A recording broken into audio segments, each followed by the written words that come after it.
Hello everyone, আসসালামু আলাইকুম। কি অবস্থা, কেমন আছেন সবাই? তো আশা করি সবাই ভালো আছেন। যে রাস্তা দেখতেছেন এটা হচ্ছে আমাদের এলাকার একটা রাস্তা। বর্ষার মৌসুমে কাদামাটি হওয়ার কারণে ওই রাস্তাটা কাঁচা রাস্তা হওয়ার কারণে প্রচুর পরিমাণে ফুট ও ময়লা আবর্জনায় রাস্তাটার অবস্থা খুব একটা খারাপ হয়ে যায়। তো বিগত 10 বছর ধরে ওই রাস্তায় কোনো উন্নয়ন হয় না বললেই চলে। তো বর্ষার মৌসুম পানি হওয়ার কারণে ওই রাস্তা দিয়ে হাঁটাচলা করা অনেক ভোগান্তির মধ্যে পড়ে যায়। তো আমরা এলাকার ছোট ভাই বড় ভাই সবাই মিলে ওই রাস্তাকে একটু পরিষ্কার করার চেষ্টা করতেছি। রাস্তার পানিগুলো জমে আছে, ওই পানিগুলোকে আমরা ছেড়ে দিচ্ছি, তারপরে ওই রাস্তাটাকে পরিষ্কার করতেছি। একটু হাঁটা চলার ব্যবস্থা করার জন্য এই কাজগুলো করা। ওই রাস্তার আশেপাশে ছোট একটা ড্রেন ছিল, ড্রেনটা জমাট হয়ে গেছে, ভরে গেছে, সেই জন্য অবস্থা এরকম হয়ে গেছে। তো জনগণ চলাচলে খুব বিঘ্নটা ঘটে আছে। অনেক দেখতেছে অনেক কাদামাটি উপরে হয়ে গেছে ওই রাস্তায়। আমরা যতটুকু সম্ভব চেষ্টা করতেছি ওই রাস্তাতে হাঁটা চলার ব্যবস্থা করার জন্য।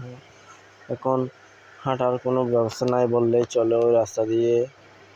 তো আমাদের ডেমিচড়া, তো এই রাস্তাটার লোকেশন হচ্ছে রাঙ্গুনিয়া উপজেলার সাদ্দাম বেতাগ ইউনিয়নের ডেমিচড়া গ্রামের এই রাস্তাটা খুব কাঁচা রাস্তা হওয়ার কারণে প্রচুর পরিমাণে ফুট ও ময়লা আবর্জনায় অবস্থা খুব খারাপ হয়ে আছে এই রাস্তাটা।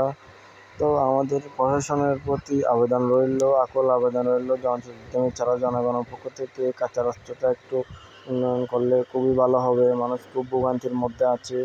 যতটুকু সম্ভব চেষ্টা করতেছি মানুষজনের একটু হাঁটা চলার ব্যবস্থা করার জন্য সুন্দরভাবে। তো আমরা এখন ভালো করতেছি ওই রাস্তার দেওয়ার জন্য। তো কাদামাটি হওয়ার কারণে প্রচুর পরিমাণে তো একটু একটু বস্তা বসাই দিলে সুন্দরভাবে হাঁটাচলা করতে পারবে। ওই জন্য বস্তাগুলো করতেছি আমরা।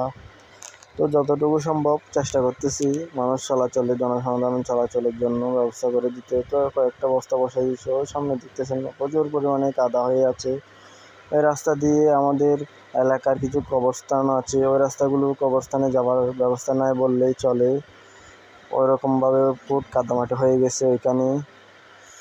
তো আমাদের প্রশাসন, তো বর্তমান চেয়ারম্যান মেম্বার যারা ভবিষ্যতে হওয়ার, তো এই রাস্তাগুলো সদয় দেখবেন সুন্দরভাবে। ওই রাস্তাগুলো যেন আমাদের উন্নয়ন হয়, ডেমিচড়া উপকৃত হবে। ওই রাস্তাগুলো উন্নয়ন হলে আমরা জনগণ চলাচলে উপকৃত হব। তো আমরা বস্তা বসে দেওয়ার পরে কিছু ড্রেনের পানিগুলো যাওয়ার জন্য সুন্দরভাবে ব্যবস্থা করেছি। অবশেষে বস্তাগুলো সুন্দরভাবে বসানো শেষ, এখন হাঁটা চলার ব্যবস্থা হয়ে গেছে। এই কাজ শেষে আমরা সবাই মিলে চলে আসতেছি। সবাই আমাদের জন্য দোয়া করবেন। আসসালামু আলাইকুম সবাইকে।